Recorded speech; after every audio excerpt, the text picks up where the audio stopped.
Wagi ang San Sebastian Golden Stags kontra EAC Generals sa score na 86-70. Ang nangunguna sa team standings ng NCAA Season 99, alamin sa report. Wagi ang San Sebastian Golden Stags kontra EAC Generals sa kanilang naging harapan kahapon sa NCAA Season 99. Nagtapos ang laro sa score na 86-70. First half pa lamang ng laro, hawak na ng Golden Stags ang kalamangan at hindi ito pinatikim sa Generals. Bida naman sa naging tapatan si Raymart Escobedo na itinanghal bilang player of the game at nakapagbitaw ng 23 points para sa kanilang koponan.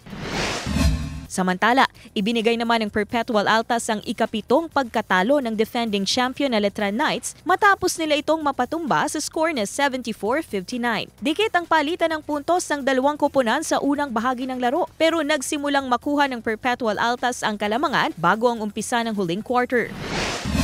Sa naging tapatan naman ng Benil Blazers at Arellano Chiefs, nakuha ng Benil Blazers ang pagkapanalo sa score na 72-66. Nagtapos ang first half ng laro na may 10 lamang na puntos ang Chiefs kontra Blazers. Pero sa pagpasok ng third quarter, doon na nagpaula ng 3 si Migs Oxon at nabalik sa Blazers ang kalamangan. Naging mas madikit pa ang laban ng dalawang koponan sa huling quarter ng laro, pero mas naging mainit ang Blazers at nanguna. Para naman sa team standings, nangunguna na ngayon ang Mapua Cardinals na may 6-1 card. Pumapangalawa na ang LPU Pirates. Sa ikatlong pwesto naman ang San Beda Red Lions. At nananatili namang nasa pinakaibaba ng listahan ang defending champion na Letran Knights na hindi pa nakakapagtala ng panalo.